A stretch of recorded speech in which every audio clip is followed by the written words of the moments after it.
In those early years of the European conflict, vague rumors of atrocities had begun. But who could possibly believe in the safety of our homes, that soon there would be ashes of men, women, and children sifting out of the crematoriums? And so I and Norma Shearer, the premier actress of the time at MGM Studios, the two of us did not hate.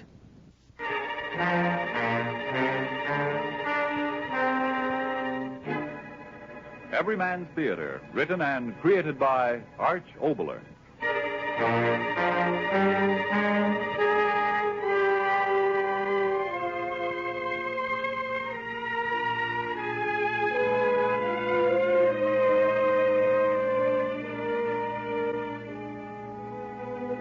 Oxidol presents Miss Norma Shearer in a thrilling love story, The Women Stayed at Home, with the special symphonic accompaniment of Wagner's deathless love music, Tristan and Isolde.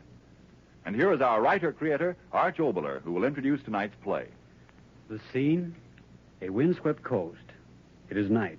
For once the sea is calm. It waits ominously upon the edge of shore where sits a woman and an old man. For a long time they've sat quietly, but now the woman speaks to the old man, and her words lift out to the sea on the rush of the wind. Lonely?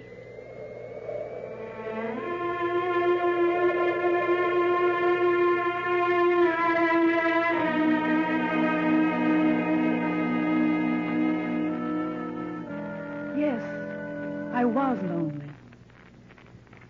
And I did what I did because I was lonely. I can tell you. This is a quiet place. My father built here because he and Mother had each other. And they wanted the lonesomeness. The village over there and we away from all the rest. My father wanted it that way. When I was very young, it was all right. I could run with the other children. It was all right. But when I grew older, it was lonely. The sea, the wind, the gulls flying. Is that enough for a girl? Yes. I was very lonely. Father died at sea. A storm. His boat. Then Mother. For the first time, I really was alone. People who have nothing remember the little things they've had, don't they? I remember things so clearly. The way the clouds were one day when the sun went down. A boat that stood out on the horizon and then in a second went under. The way so many of... No. Why talk of that? I'll tell you of John. He came to the village a month after Mother died. He had a pack on his back and a smile that lifted the heart. I met him right where we sit. Hello, girl. Oh. Oh, I'm sorry if I startled you. I didn't know that... Yes, I know. My mother used to say it of me, too. I had to walk like a cat on tiptoe.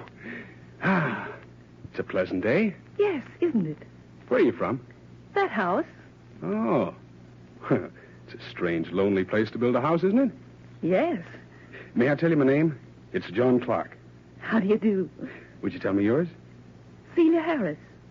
Celia? There's a name. Yes, from a boat. What? Oh, I beg your pardon. It's your name, isn't it? I've no right to use it. You said a boat? Yes, my boat. I'm going to make a living at fishing. That's why I came here. And I've got a new boat. Well, not exactly new, and I've been beating out the inside of my head trying to think of a lucky name for it. Celia. Ah, it's a lovely name. Do you mind if I tell you that? Do you mind?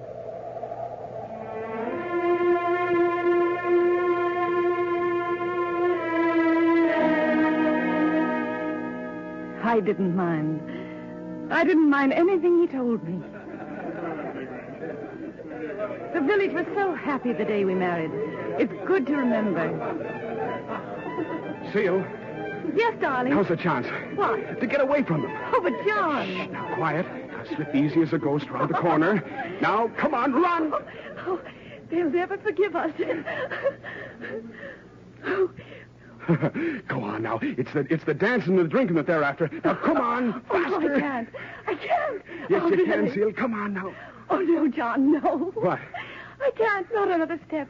Oh, it's beating so. My heart. My heart. John. Oh, I want you. I'm yours. Always mine. Always mine.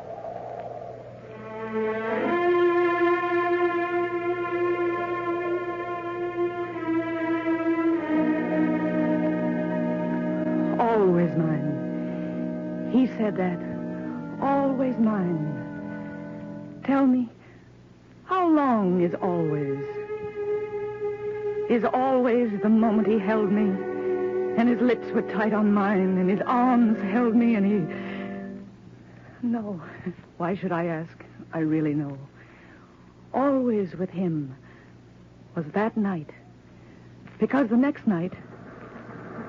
Stop! Aye. Celia, goodbye, darling. I'll be thinking about you. I'll bring a good catch home for you. I'll see you in a fortnight, darling. Just a fortnight.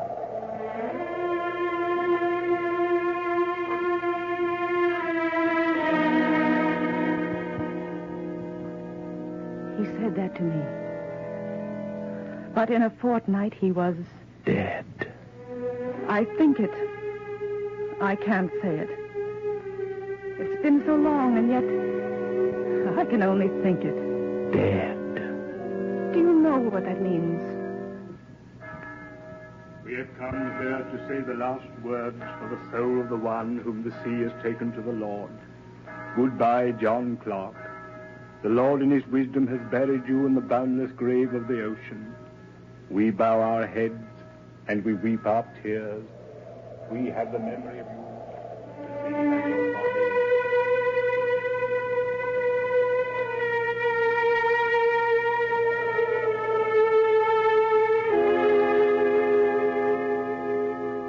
Do you know what that meant? I was alone again. Yes, alone again. The Widow Clark. Hi, the Widow Clark. I ran from the village, back up the long path to my house, and all the way it was tearing at me. I was alone again. Alone again. But a new loneliness, a horrible loneliness. When you've had nothing, all right, you know nothing. But I'd known something now. His look, his laugh, his lips, his arms, the crush of his arms.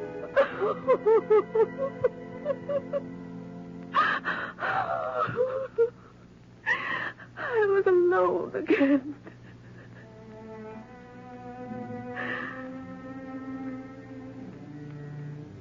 A day and a night. A day and a night. One after the other. An empty day after an empty night. That's what was ahead of me. And that's what I had. An empty day and an empty night. An empty day and an empty night. Over and over and over. And there was no end. There could be no end until there was an end of me. No end to it. Until there was an end of me. And then... Whoa! I heard it from far down the village. I couldn't quite understand. One of the men waving his arms at me and shouting. War! War? War? But everybody had said... But wait. If war had come, there'd be something for me to do. Yes. Fill the emptiness in me with something to do. Yes. I'm sorry, Widow Clark, but there's nothing for you to do. Everything's being taken care of in the proper manner. Sorry, Widow Clark, there's nothing for you to do. Nothing for me to do. Nothing for me. Nothing for me. Navy blockade them. You are to naval battle. Submarine. Army. Navy. Army. Navy. But nothing for me. War means something to those who have something to live for, to fight for. But when you have nothing... Empty days after empty nights. Over again, over again. And again I began to think. No end to it until there is an end to me. Why not? Walk into the sea. Let the sea fill my emptiness. Cover my loneliness. Why not? Why not? I left the house and walked toward the sea. The sand crushed beneath my feet the way it did that night. That night he ran with me. The water was dark. I was at the edge and into it. Deeper and deeper into it. Cold against me. Cold as the days and the nights. But this coldness would end, and with that ending put a finish to the ache in me. And then something touched me. I looked down, white in the water. A hand. John. The thought echoing in my head, and then no. A stranger. Someone. I dragged him out of the water to the beach. A stranger drowned in the sea. Dead, yes. But no. My ear against the wet of him. His heart, yes. The beat of it. Faint, but the beat of it. Dragged him, carried him to the house, warmed him, hour after hour, and slowly the beat lifted with the blood in him. Stronger and stronger.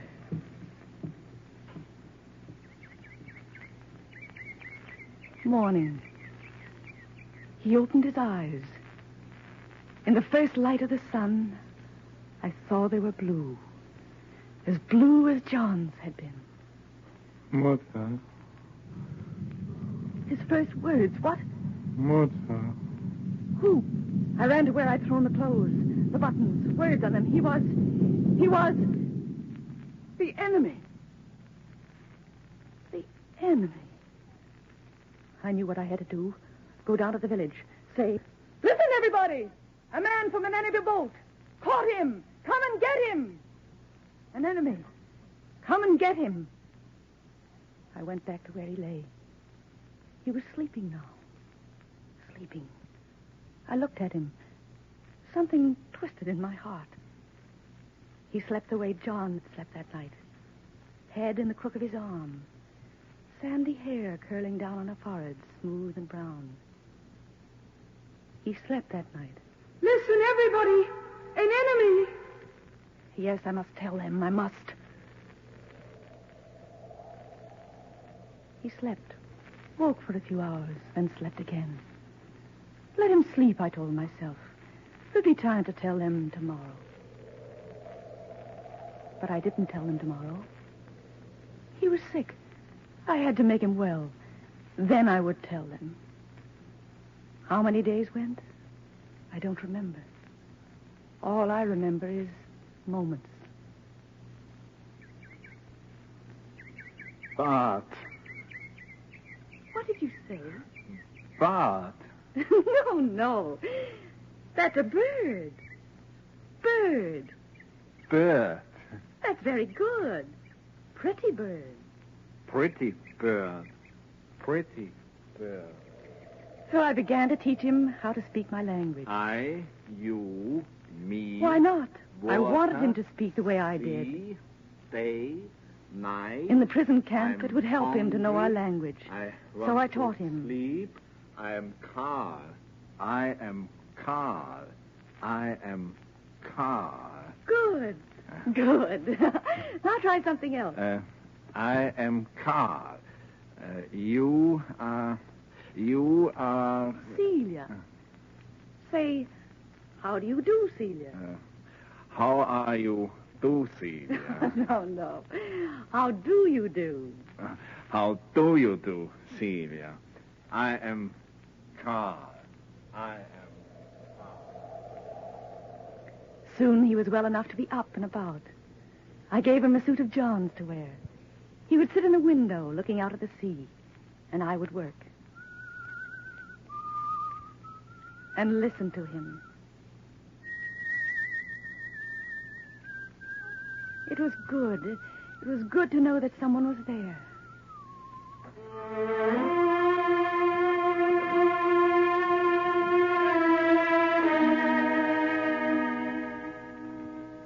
Suddenly, I realized something.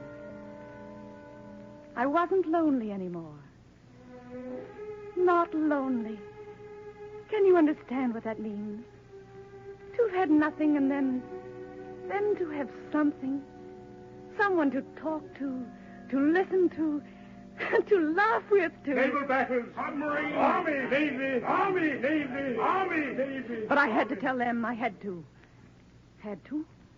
And then I began to ask myself why. What had I to do with war? What had I to do with enemies? Sorry, Widow Clark, there's nothing for you to do. Everything's been taken care of in the proper manner. Sorry, Widow Clark, there's nothing for you to do. Celia, you are very good to me. He was no enemy to me. Just Carl. And his eyes were blue. And his face was gentle. And when he smiled, his lips... No. How could I tell him? And then... it happened.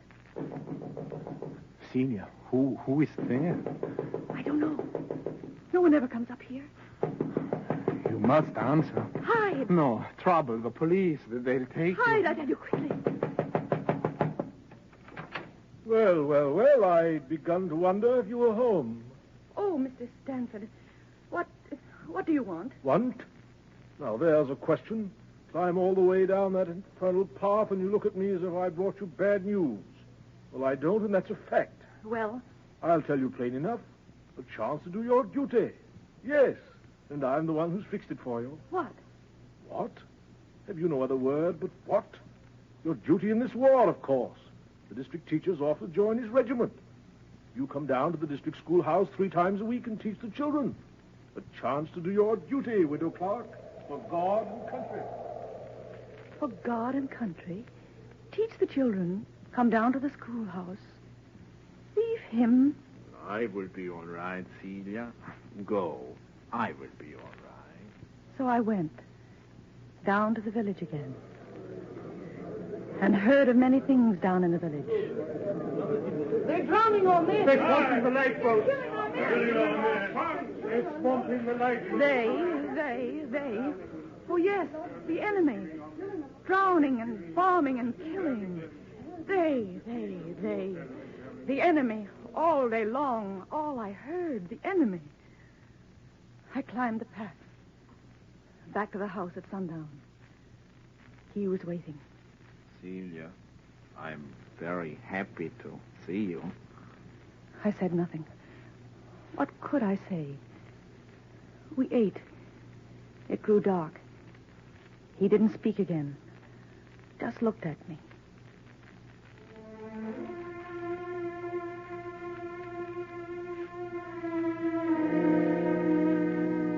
And then, suddenly, it was as if he were gone. As if I had told him, and he'd been taken away. I was alone again. Alone again and lonely. No one near me. No one to talk to. The emptiness of the days again. No. I couldn't go back to that again. I couldn't.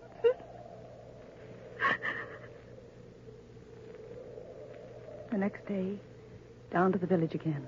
I wouldn't listen this time, I told myself. But in the schoolhouse...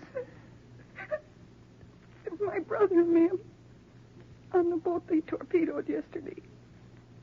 They killed my only brother, ma'am. They again. They're drowning our men! They're killing our sons! They're killing our fathers! Drowning our men! Drowning our men! Hey! No, I turned, I ran. Away from them. They. No more days. He was only one. Only one. And he was in my house. And he was in my heart. All right, I said it. In my heart.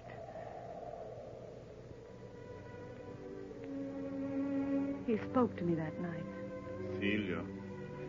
Celia, I want to say something to you, please. Yes, Carl. You are not happy. No. It is me. I know I'm... Carl, please. If I could speak well enough to tell you... What? That all these days I've been with you, I've been thinking I have been learning that what you and your people think is right. And because it is right, it will live. I know that now. And so the hate is not ours, not yours, not mine. Oh, Carl. Oh, Celia. Not yours, not mine. I love you, Carl. I love you, Carl. So I said it. And his arms came close around me. And there was no earth or sky or death.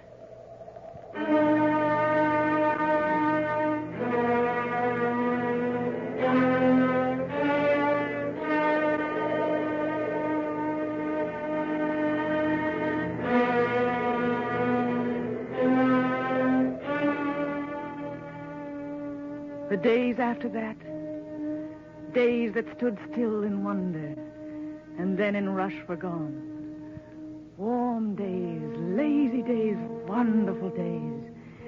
Days when the sky reached down and lifted us up to the clouds, and we...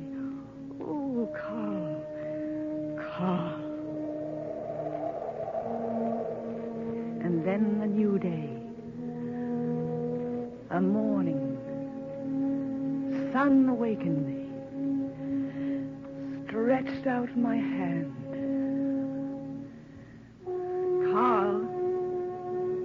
No. Carl.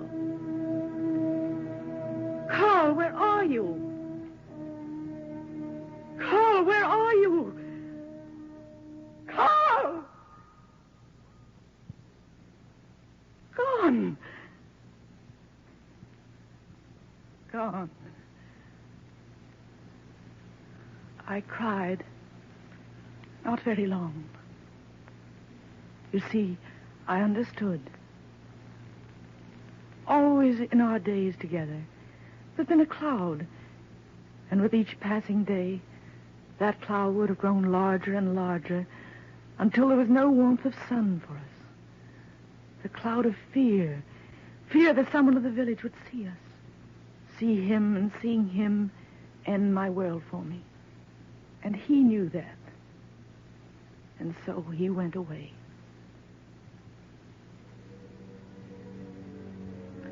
Where? I don't know. I like to think he took a boat during the night and sailed out to sea in it, back to where he came from, back to his small village by the cliffs. I like to think that. I know someday the fighting will be over. It must end. He said it.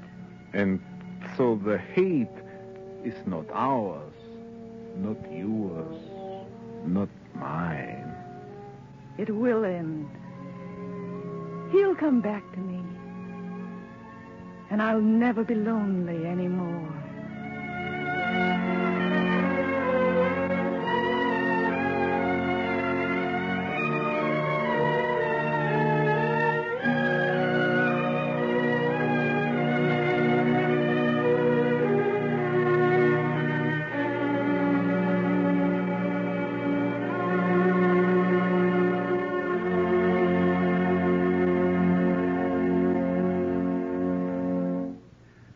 This is Arch Oboler. Tonight it has been a great privilege to bring you Norma Shearer in my play, The Women Stayed at Home. All of us here, and I know you out there, are grateful to Miss Shearer for her stirring performance. With Miss Shearer were Hans Conried and Howard Duff. The special arrangement of Wagner's Tristan and Isolde was arranged and conducted by Gordon Jenkins.